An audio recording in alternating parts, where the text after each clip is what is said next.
پھر افطاری کے وقت جو سب سے بڑا ہم نقصان کرتے ہیں وہ یہ ہوتا ہے کہ ہم ٹھنڈا پانی استعمال کرتے ہیں، بے حد نقصان دہ، اور ساتھ چینی والا شربت اور یہ جتنی کولڈ ڈرنکس، یہ جتنی بوتلیں ہیں، یہ 7 اپ، سپرائٹ، کوک، یہ جو بھی ہے، یہ جتنی بھی ہیں، ان کے اندر بہت زیادہ میرے بھائیوں ہماری سوچ سے بھی زیادہ چینی استعمال ہوتی ہے۔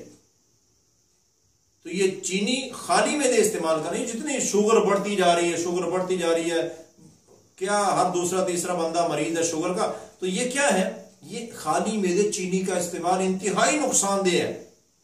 تو سارے دن بھوک کی وجہ سے میدا خالی ہوتا ہے اور ہم نے وہ چینی والا شربت اور یہ بوتلیں استعمال اور ٹھنڈا پانی، ستیہ ناش ہو جاتا ہے میدے کا، اور پھر اس کے اوپر پھر جو آتا ہے کھائے جاتی ہیں، کھائے جاتی ہیں، کھائے جاتے ہیں، اور پھر اب اٹھے کون، اٹھا نہیں جاتا ہے۔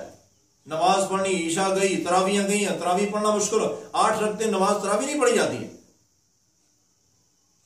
بھائی آپ اگر اس انداز سے چلیں گے تو دیکھیں کتنا فائدہ ہوتا ہے۔ آپ کھانے میں، پینے میں، کھجور تو کھانے میں سب سے لاجواب ترین چیز ہے، سب سے اعلیٰ ترین چیز ہے کھجور، آپ روزہ افطار کریں، لیکن اس کے ساتھ مشروب کی ضرورت ہے، پینے کی ضرورت ہے۔ تو پینے میں آپ کو اب ایک ایسی بہترین چیز بتاتا ہوں کہ آپ حیران رہ جائیں گے، لیکن اس وقت آپ کی حیرانگی کی حد ہوگی جب آپ اس کو استعمال کریں۔ حکمت کے لحاظ سے یہ لاجواب چیز ہے، لیکن یہ 2 طرح سے ہے۔ ایک وہ موٹے حضرات جن کے جسم پر موٹاپا ہے ان کے لیے اور ہے، اور جو پتلے ہیں ان کے لیے اور ہے۔ جن کے جسم پر موٹاپا ہے ان کے لیے کیا ہے کہ وہ افطاری کے وقت پینے کی چیز کیا استعمال کریں؟ سادہ پانی، سادہ، ٹھنڈا نہ ہو، سادہ پانی ہو، تازہ پانی، اس میں شہد ملائیں۔ بھئی تھوڑا اپنے اوپر خرچ کر لینا، فائدہ ہوگا۔ شہد ملائیں تازہ پانی میں، اور شہد ملانے کے بعد اس میں لیمو کا رس، لیمو اس میں ملا لیں۔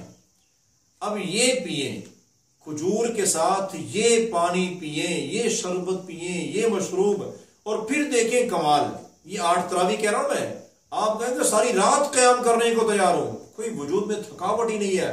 اب کھجور اور اس مشروب کے ساتھ، یہ سادہ پانی میں شہد اور لیمو ملا کے کھجور کے ساتھ روزہ افطار کریں، ان 2 چیزوں کے ساتھ، اور پھر مغرب کی نماز ادا کریں۔ نماز کے بعد جی بھر کے کھائیں جو کھانا چاہتے ہیں، کھانے سے کو نہیں روکتا ہوں، جو کھانا چاہتے ہیں کھائیں، لیکن آپ کے جسم میں تھکاوٹ وغیرہ سب کچھ ختم، اور جتنا بھی کھائیں گے جسم میں موٹاپا نہیں آئے گا، پکی بات ہے۔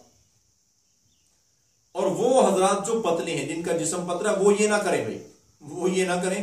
ان کے لیے کیا ہے کہ وہ افطاری کے وقت نیم گرم دودھ میں شہد ملائیں، وہ لیمو نہ ملائیں، نیم گرم دودھ میں شہد مکس کریں، شہد ملائیں، شہد سے اس کو میٹھا کریں اور وہ دودھ استعمال کریں، اور پھر دیکھیں افطاری کا کمال۔